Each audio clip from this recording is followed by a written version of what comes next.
Hello everyone, I hope you all are fine at your home. So बच्चों, जो हमारा last video था उसमें हम लोगों ने क्या जाना था, एटॉमिक स्पेक्ट्रा के बारे में जाना था। और हमने देखा था कि हमने जाना था कि एटॉमिक स्पेक्ट्रा होता क्या है और कितने टाइप का होता है, उसके टाइप भी हम लोगों ने पढ़े थे। तो आज की जो हमारी वीडियो है, आज की वीडियो में हम एटॉमिक स्पेक्ट्रा के ही एक पार्ट विच इज एक टाइप की बात करूंगी, एमिशन स्पेक्ट्रा। ठीक है, एमिशन स्पेक्ट्रम निकालेंगे किसके लिए, फॉर हाइड्रोजन एटम। ठीक है, और हाइड्रोजन एटम का एमिशन स्पेक्ट्रा हम यहां से बच्चे निकालेंगे। ओके, तो ये जो हाइड्रोजन स्पेक्ट्रा की जो डेवलपमेंट की गई थी वो बहुत इंपॉर्टेंट रोल प्ले करता है एटॉमिक, जो एक एटम होता है उसके स्ट्रक्चर की नॉलेज के लिए। ठीक है, एक एटम का जो स्ट्रक्चर होता है उसके अंदर, एक एटम के अंदर और क्या क्या चीजें हम फाइंड आउट कर सकते हैं, तो उस स्ट्रक्चर को की जानकारी में बहुत इंपॉर्टेंट रोल ये प्ले करता है ये हाइड्रोजन एटम का स्पेक्ट्रा। ठीक है, तो एमिशन स्पेक्ट्रा ही कर रहे हैं। और हम लोगों को पता है कि एमिशन स्पेक्ट्रा हम कैसे फाइंड आउट करते थे, जब हम क्या करते थे, इलेक्ट्रिक डिस्चार्ज ट्यूब होती थी, वहां से रेडिएशन जब किसी प्रिज्म में से पास आउट कराते थे तो उसमें से क्या होती थी, वो जो उसमें से जो रेडिएशंस थी जो प्रिज्म में से पास आउट हुई थी वो क्या हो गई, फर्दर सेपरेट हो गई, है ना, फर्दर क्या हो गई, डिस्पर्स्ड हो गई। एंड हमें क्या दिया उन्होंने, एक लाइन स्पेक्ट्रा दिया। वो जो लाइन स्पेक्ट्रा था वो क्या था, डिफरेंट वेवलेंथ का था।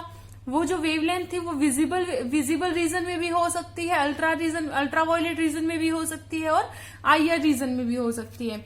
याद कीजिए हम लोगों ने क्या देखा था, हम लोगों ने क्या लिया था, एक डिस्चार्ज ट्यूब क्या लेके देखा था, चैम्बर भी लिया था। और हमने कहा था इसके जगह पे हम क्या कर सकते हैं, सब्सटेंस को हाई टेम्परेचर पे भी हीट कर सकते हैं। तो मैं यहाँ पर क्या ले रही हूँ बच्चे, यहाँ पर मैंने लिया है, यहाँ पर जो मैंने लिया है एक डिस्चार्ज ट्यूब। और वो जो डिस्चार्ज ट्यूब है आपको पता है ये वायर से कनेक्टेड और हाइड्रोजन गैस का ही काम कर रहे हैं। तो हाइड्रोजन गैस इसके अंदर फील्ड है, क्योंकि इसी का एटॉमिक स्पेक्ट्रा क्या कर रहे हैं बच्चों, हम लोग फाइंड आउट कर रहे हैं। ठीक है, इसको क्या, यहाँ से जो रेडिएशंस निकली थी किसी स्लिट में से होते हुए प्रिज्म में से क्या होंगी, पास आउट होंगी और ये क्या हो जाएगी, स्प्लिट अप हो जाएंगी। ये जो वेवलेंथ है डिफरेंट वेवलेंथ के अंदर, जिसको हम क्या करेंगे, एक स्क्रीन पर डिटेक्ट करेंगे।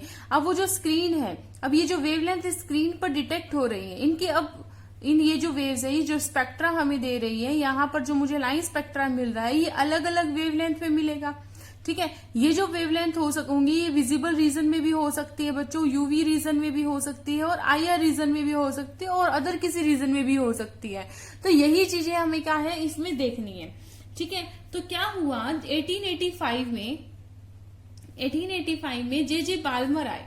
कौन आए, जे बाल्मर आए। उन्होंने ये जो एक्सपेरिमेंट था उन्होंने रिलेशनशिप निकाली, मतलब यही से, यानी कि सबसे पहले तो यही एक्सपेरिमेंट किया गया।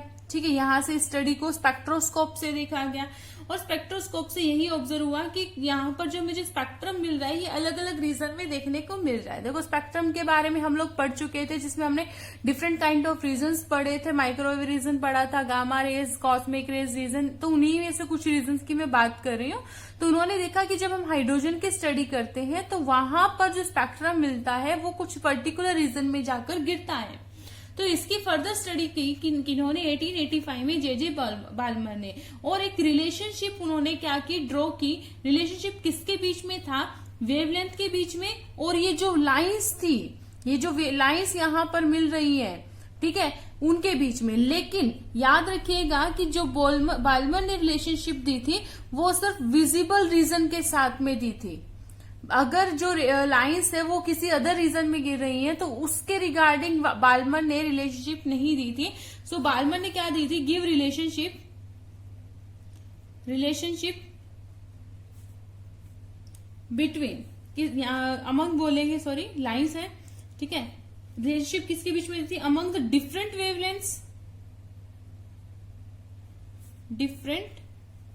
वेवलेंथ्स किसकी, of a series of visible lines. मतलब जो लाइंस उसको विजिबल हो रही थी, ऑब्वियसली बात है विजिबल उसको डायरेक्टली विजिबल कब होगी, जब क्या हो, वो विजिबल रीजन में गिरेगा। अदरवाइज तो अल्ट्रावायलेट रीजन है और इंफ्रारेड है, तो उसके लिए हमें पर्टिकुलर किसी कंडीशन पर्टिकुलर इंस्ट्रूमेंट की नीड होगी, लेकिन मैं यहाँ पर बात कर रही हूँ कि उन्होंने किसको उठाया, जो लाइंस विजिबल रीजन में दिखाई दे रही थी। तो रिलेशनशिप बताई वेवलेंथ और विजिबल रीजन में। तो उन्होंने जो रिलेशनशिप दी वो कुछ यूं थी, wavelength 1/λ is equal to 109,677 upon 1/2 square minus 1/n²। ठीक है, अब 1/λ क्या होता है बच्चों, वेव नंबर। तो यहां से हम ऐसे भी लिख सकते हैं, wave number is equal to 109,677 into 1/2 का स्क्वायर माइनस 1/n का स्क्वायर। तो ये जो रिलेशनशिप है ये बाल्मर ने दी थी। यहां पर जो n है वो क्या है, एक इंटीजर है, इसकी जो वैल्यू रहेगी वो रहेगी ग्रेटर देन 2। यहाँ पर 2 ऑलरेडी ले चुके हैं, तो यहाँ पर ये वाला जो n है इसकी जो वैल्यू रहेगी वो क्या रहेगी, ग्रेटर देन 2 रहेगी। और इस फॉर्मूले को बच्चे क्या बोलते हैं, बाल्मर फॉर्मूला। एक ही बात है ये, ठीक है, क्योंकि 1/λ को हम क्या लिख सकते हैं, वेव नंबर। तो इस फॉर्मूले को हम क्या बोलते हैं, बाल्मर फॉर्मूला। ठीक है, तो उन्होंने बस, हाँ, दिक्कत बाल्मर में सिर्फ इतनी ही रही कि उन्होंने ये जो फॉर्मूला दिया और ये जो रिलेशनशिप दी, ये सिर्फ और सिर्फ विजिबल रीजन में जो लाइन शो हो रही है उनके लिए दी। ठीक है, उसके बाद में क्या हुआ, स्पेक्ट्रल लाइंस हाइड्रोजन एटम की और भी अलग अलग रीजन में डिस्कवर हुई थी, और वो जो अलग अलग रीजन में जो डिस्कवर हुई थी वो अलग अलग सीरीज के नाम से जाने जाते हैं। और ये जो नाम दिए गए हैं वो किसके नाम पर दिए गए हैं, जिनको इन्होंने डिस्कवर किया था। जो लाइन सीरीज बाल्मर ने डिस्कवर की थी उनको हम बाल्मर सीरीज ही बोलते हैं। तो इस तरीके से 5 डिफरेंट काइंड ऑफ लाइंस क्या हुई थी, डिस्कवर हुई थी। ठीक है, वो 5 जो सीरीज हैं वो किस तरीके से है, पहली आती है लेमन सीरीज, ये इनके साइंटिस्ट के नाम पे ही है बच्चों। ठीक है, उसके बाद आती है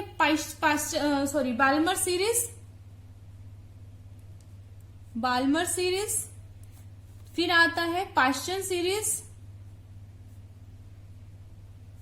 then Brackett series, and after that आता है पीफंड सीरीज। अब ये जो 5 है, देखो, Lyman series, Balmer series, Paschen series, Brackett series and Pfund series, ये जो सीरीज है, ये 5 सीरीज जो है अलग अलग रीजन के अंदर गिरी थी। जिसके अंदर मैं बात करूं अगर लेमन सीरीज की, तो जो लेमन सीरीज थी वो हमें मिली यूवी रीजन में। ये कहाँ पे फाइंड आउट हुई हमें, ये यूवी रीजन के अंदर गिरी, मतलब जो उनकी वेवलेंथ है वो कहां पर लाई करती है, यूवी रीजन के अंदर। ठीक है, बाल्मर के बारे में हम लोग बात कर चुके हैं, ये कहां पर मिली, विजिबल में। और जो बाकी की 3 थी वो कहां थी, IR रीजन में, यानी कि इंफ्रारेड रीजन में। और जो स्पेक्ट्रा हम पढ़ते हैं वही यही तो पढ़ते हैं, यहाँ पर हमारा विजिबल होता है, विजिबल के लेफ्ट में यूवी और राइट में क्या होता है, IR सीरीज। तो ये 5 सीरीज कुछ इस तरीके से मिली।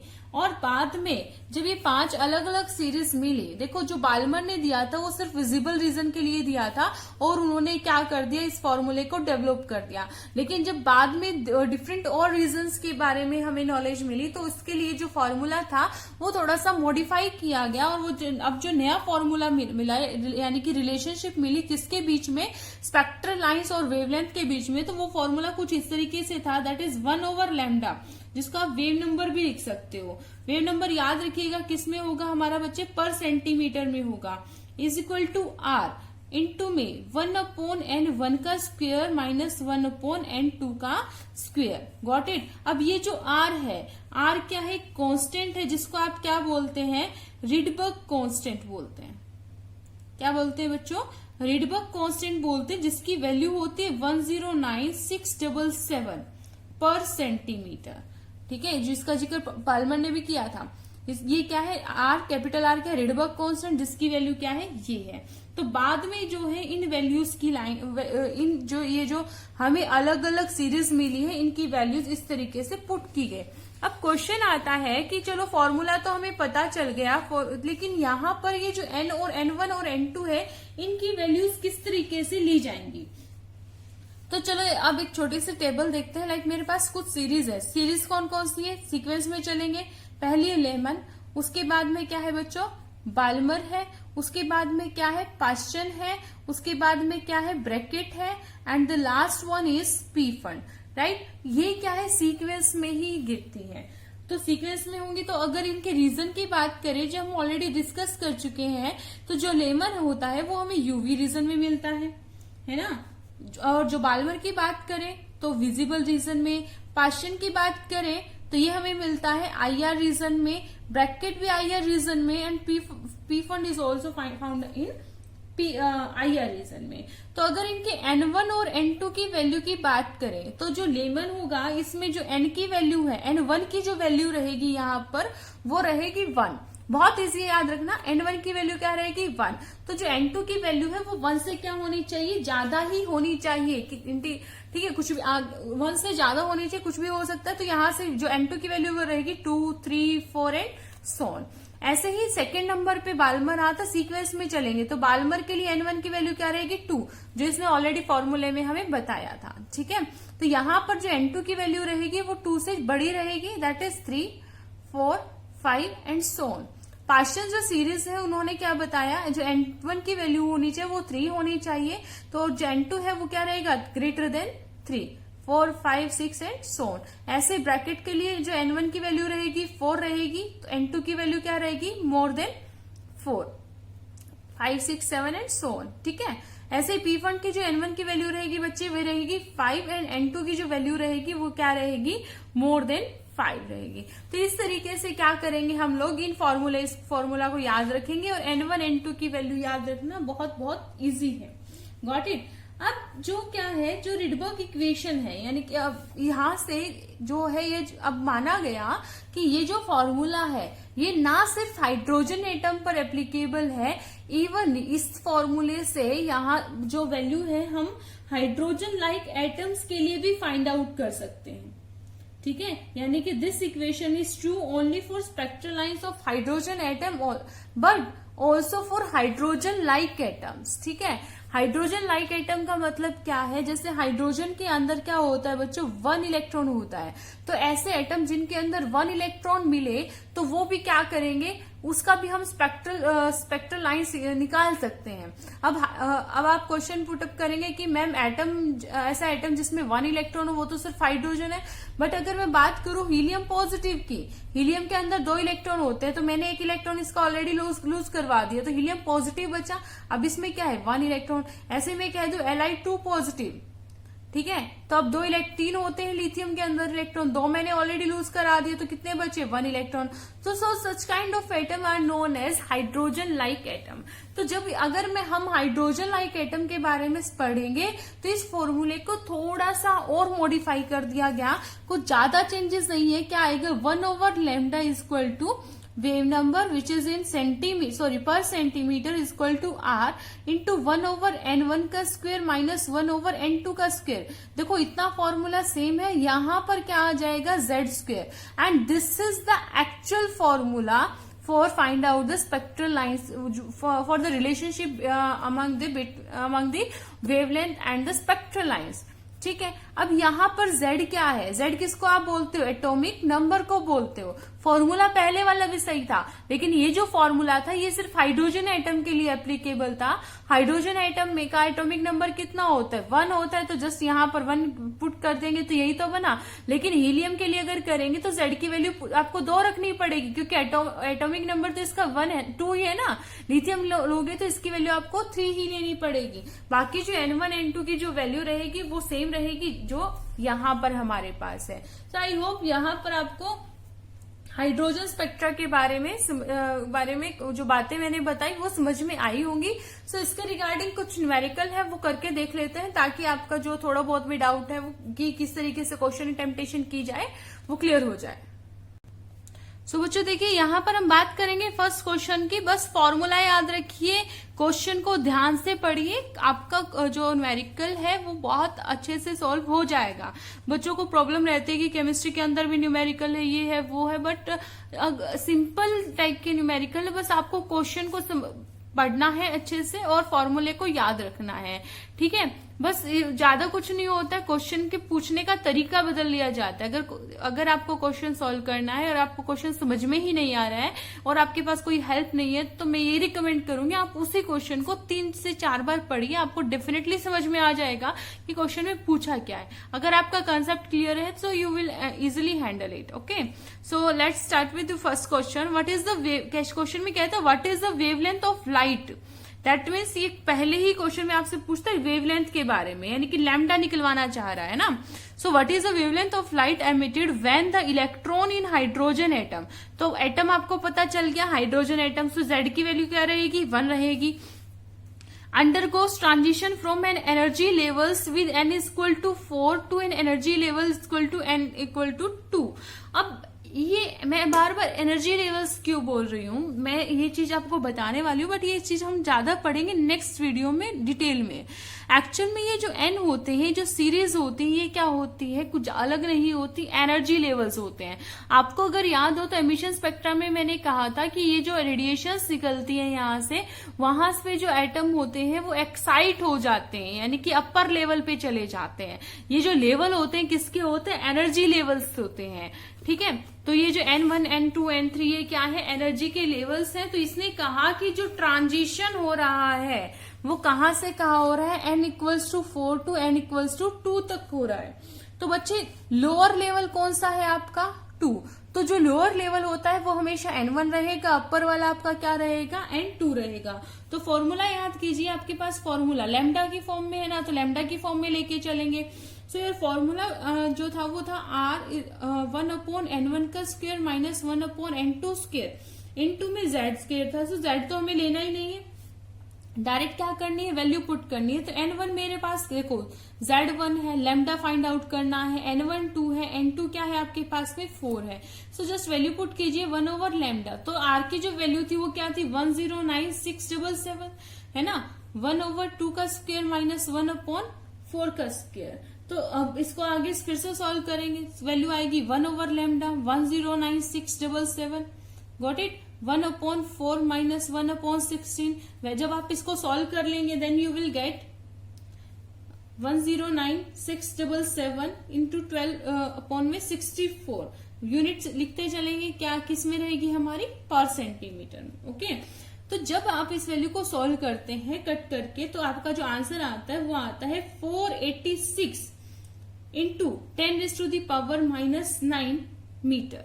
दैट इज, अगर ये क्या होगा 1 नैनोमीटर के मतलब जब करेंगे तो रिलेट करेंगे। सो 486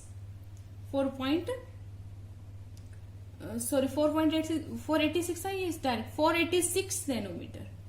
ठीक है, अब देखिए साथ में से एक और क्वेश्चन पूछा है, what is the colour of the radiation.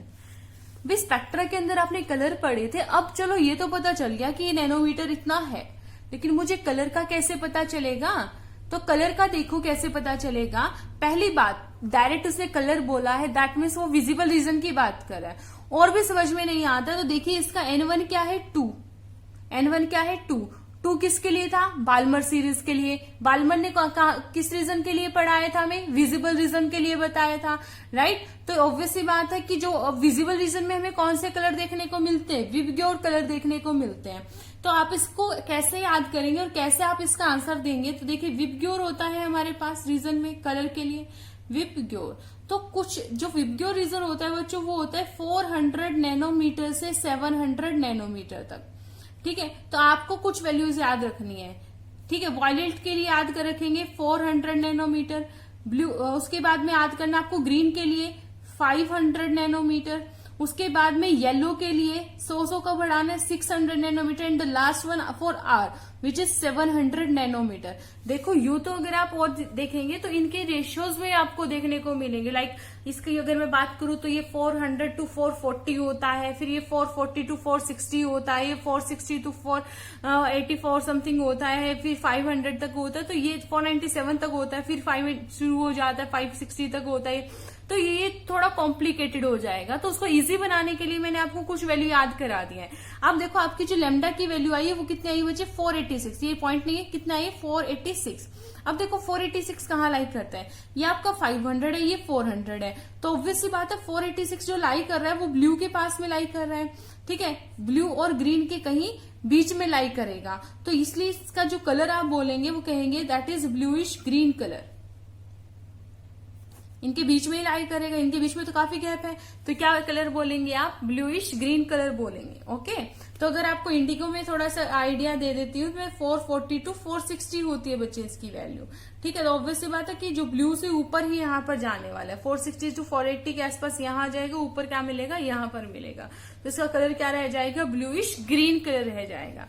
उसके बाद में बात करते हैं हमारे सेकेंड क्वेश्चन की। सो सेकेंड क्वेश्चन देखिए क्या है, कहता है emission transition in the पाश्चन series.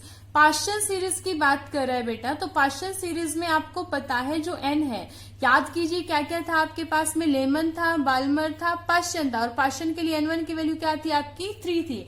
तो यहां पर जो N1 होगा वो क्या होगा? 3 होगा।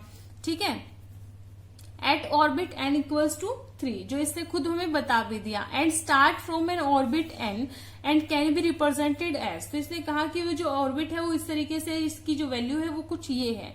Calculate the value of n, यहाँ पर यानी कि इसे हमें पूरी वैल्यू दी है in the terms of frequency. कहते हैं इस n की वैल्यू फाइंड आउट कीजिए if the transition is obtained at 1285, मतलब वेवलेंथ दी है उन्होंने, वेवलेंथ दी है 1285 नैनोमीटर।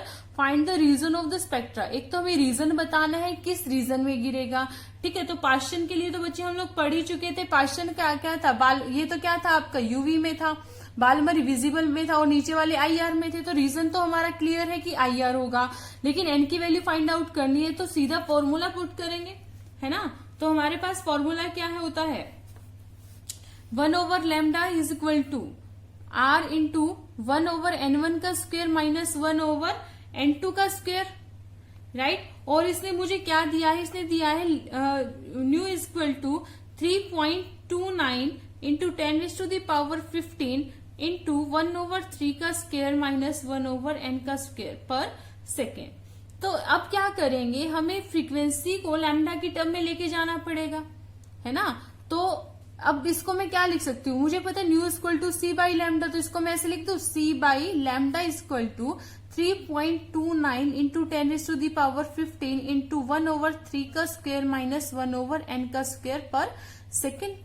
ठीक है, अब C की वैल्यू आपको पता ही क्या होती है? 3 इंटू 10⁸8 मीटर पर सेकेंड, है ना। तो बस वही यहां से 1/λ भी आपको वैल्यू दे रखी, लैम्डा की वैल्यू आपको गिवन है, तो C की वैल्यू क्या दे रखी होती है?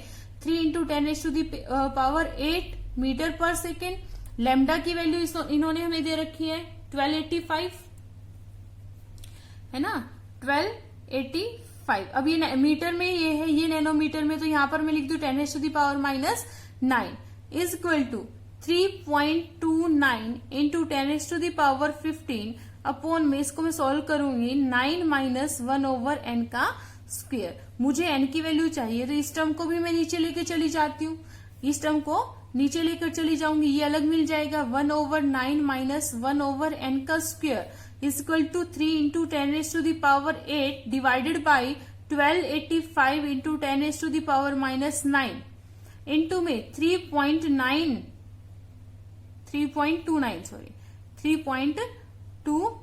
इंटू 10⁻15। ओके, अब बस हमें क्या करना है बच्चे, इन सबको सॉल्व करना है। तो जब मैं इस पूरी वैल्यू को, इतनी वाली वैल्यू को सॉल्व कर लेती हूँ, then will get 1/n square is equal to 0.0708। Okay, अब क्या करूंगी, 1/9 को उस साइड लेके जा सकते हैं। 1/n square is equal to 0.0708 minus 1/9। और जब इस वैल्यू को मैं सॉल्व करती हूँ by taking LCM, then will get 0.0403। और यहां से जो n स्क्वायर की वैल्यू रहेगी, ये नीचे आ जाएगा, ये उधर चला जाएगा, सो 1/0.0403। ठीक है, जब इसको सॉल्व करेंगे तो हमें क्या मिलेगा, यहां से 24.82। अब क्या करेंगे, इसका स्क्वायर रूट निकालेंगे, तो n equal to square root of 24.82। तो जब इसका स्क्वायर रूट निकालेंगे तो वैल्यू आ जाएगी आपकी 5। ओके, अप्रोक्सीमेट ले सकते हैं ना, दैट इज 24.8 है, तो इसको आप 25 ले सकते हो अप्रोक्सीमेट। हमने क्या किया, इसको 1 से डिवाइड किया, ये वाली वैल्यू आ गई। ठीक है, तो इसको सॉल्व किया 24.82 आया बच्चों। तो अब यहां से एन स्क्वायर का मैंने स्क्वायर रूट ले लिया, तो 24.82 है, तो इसको हम क्या लिख सकते हैं, अप्रोक्स 25 लिख सकते हैं, और 25 का स्क्वायर रूट क्या आ जाता है 5। तो यहाँ पर जो एन की वैल्यू रहेगी वो क्या रहेगी 5। लास्ट क्वेश्चन इसमें क्या पूछे, फाइंड द रीजन, जो हम ऑलरेडी डिस्कस कर चुके हैं फॉर क्वेश्चन, क्या रहेगा IR रीजन रहेगा। Okay, so let's discuss our third question. Third question में देखो क्या कहता है, What transition in the hydrogen spectrum would have the same wavelength? क्या ट्रांजिशन होगी, ठीक है। ट्रांजिशन का मतलब पूछना चाह रहा है कि किस लेवल से किस लेवल पे गया, यानी कि N1 से N2 की वैल्यू हमें बतानी, N1 और N2 की वैल्यू, क्योंकि लेवल क्या रहेगा N1 N2 N3 इस तरीके से लेवल चलते रहेंगे। तो ट्रांजिशन कहां से कहां हुई, बेसिकली ये जानना चाह रहा है N1 और N2 की वैल्यू, N1 और N2 की वैल्यू बताइए, ठीक है। क्या जानना चाह रहे हैं बच्चे थर्ड क्वेश्चन में, N1 बताइए और N2 बताइए, किसका, of the have the same wavelength as the Balmer transition, जो कि बाल्मर ट्रांजिशन की होती है। तो वेवलेंथ तो क्या है जिसकी आपको N1 N2 निकालनी है, ठीक है। What transition in the hydrogen spectrum would have the same wavelength as the Balmer transition, तो N=4 to N=2 of helium spectra, ठीक है। तो इसने कहा कि हीलियम का इन्होंने स्पेक्ट्रा लिया है, ठीक है, हीलियम का स्पेक्ट्रा लिया है, एंड जिसमें जो लेवल है बाल्मर का वो क्या है N4 to N22 है, और वेवलेंथ क्या रहेगी सेम रहेगी। लेकिन हाइड्रोजन स्पेक्ट्रा क्या, दोबारा सुनो क्वेश्चन में क्या कहा है, इन्होंने पूछा है कि हाइड्रोजन स्पेक्ट्रा आपने लिया, ठीक है, उसमें बाल्मर उन्होंने क्या कहा कि ट्रांजिशन बताइए, यानी कि N1 N2 की वैल्यू बताइए। अब जिस स्पेक्ट्रा की N1 N2 की वैल्यू बतानी है उसकी वेवलेंथ वैसी ही है जो कि उन्होंने जब हीलियम स्पेक्ट्रा निकाला था, और हीलियम स्पेक्ट्रा किस रीजन में निकाला था, बाल्मर ट्रांजिशन शो की थी। तो इस केस की और इस केस की जो वेवलेंथ है वो सेम है, और पहले वाले केस की यानी कि हाइड्रोजन स्पेक्ट्रा के लिए N1 N2 की वैल्यू बतानी है, जबकि हीलियम के केस में ये वैल्यू दी हुई है। तो सबसे पहले जो हीलियम के लिए दिया हुआ है आपको वो बात करेंगे फॉर हीलियम स्पेक्ट्रम।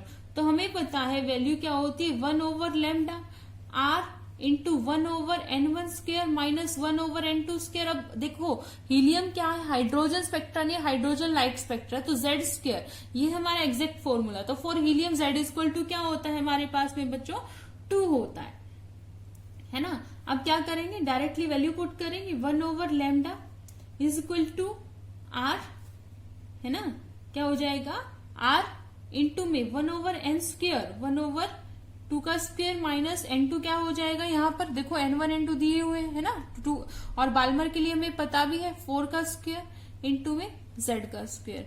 जब इसको सॉल्व करेंगे देन वी विल गेट 1/λ, ये क्या हो जाएगा Z की वैल्यू 2 का स्क्वायर। तो जब इस पूरी वैल्यू को हम सॉल्व करेंगे तो जो आंसर आएगा वो आएगा 3/4। इतने को जब हम सॉल्व करेंगे तो आंसर आएगा 3/4, और R को हम एज इट इज लेके चलेंगे। सो ये जो 1/λ है ये किसके लिए है 3/4 R फॉर हीलियम स्पेक्ट्रा। यहां हम लेमडा की जरूरत नहीं है, क्यों नहीं है, क्योंकि फॉर हीलियम के लिए भी और हाइड्रोजन के लिए उसने क्या बोला, लेमडा क्या है सेम है। For hydrogen spectra, for hydrogen spectra formula क्या रहेगा 1/λ R 1/N1 square minus 1/N2 का स्क्वायर, और Z का स्क्वायर Z क्या रहेगा 1, तो इसको लिखने की जरूरत नहीं है।